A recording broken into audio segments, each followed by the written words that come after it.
अनंतकोटी ब्रह्मांड नायक राजाधिराज सच्चिदानंद सद्गुरु श्री ब्रह्मचैतन्य महाराज की जय।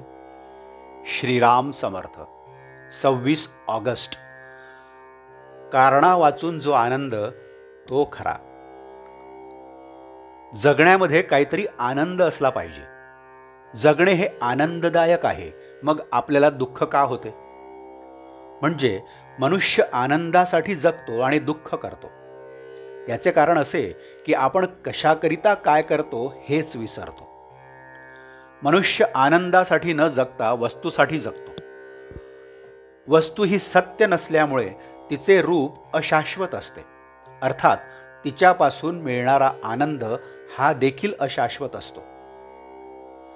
मी आनंदात राहावे असे प्रत्येकाला वाटते, म्हणजेच भगवंताकडे जावे असे वाटते, कारण भगवंत आनंद स्वरूपच आहे।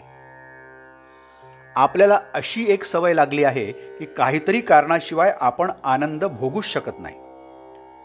प्रत्यक्ष कारण सापडत नसेल तर आपण आपल्या कल्पनेचे राज्य उत्पन्न करतो आणि त्यापासून आनंद भोगतो।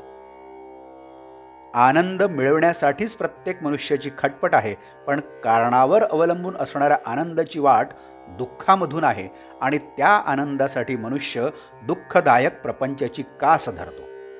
म्हणून कोणतेही कारण नसलेला आनंद भोगण्याची आपण सवय लावून घ्यावी।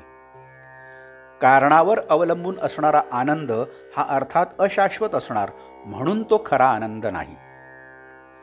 कारणाशिवाय आनंद मिळवण्यासाठी अगदी स्वस्थ बसायला शिकावे।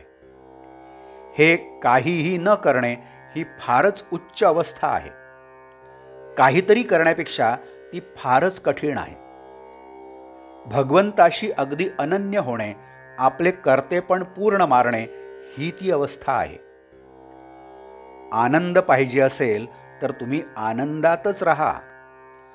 कशाही परिस्थितीत आनंद राहावा। आपल्या मनासारखी गोष्ट घडून आली तर समाधान वाटावे।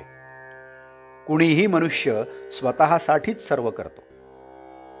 समजा आपल्याला त्रास देणारा कोणी आहे।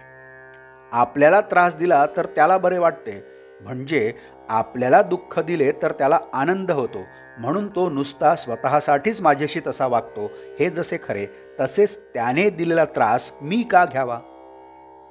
त्याने काहीही केले तरी आपला आनंद का बिघडू द्यावा? असे आपण वागावे। काल जे झाले त्याबद्दल दुःख करू नये, उद्या काय होणार याची काळजी करू नये।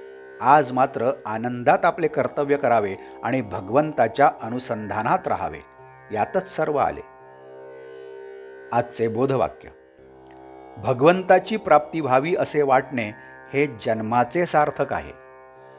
जानकी जीवन स्मरण जय जय राम। नमस्कार। आपण या चॅनलला अजूनही सबस्क्राईब केलं नसेल तर कृपया सबस्क्राईब करावं ही विनंती। आपण या चॅनलला लाईक करा, शेअर करा, कमेंट्स द्या आणि बेल आयकन दाबायला मात्र विसरू नका। धन्यवाद।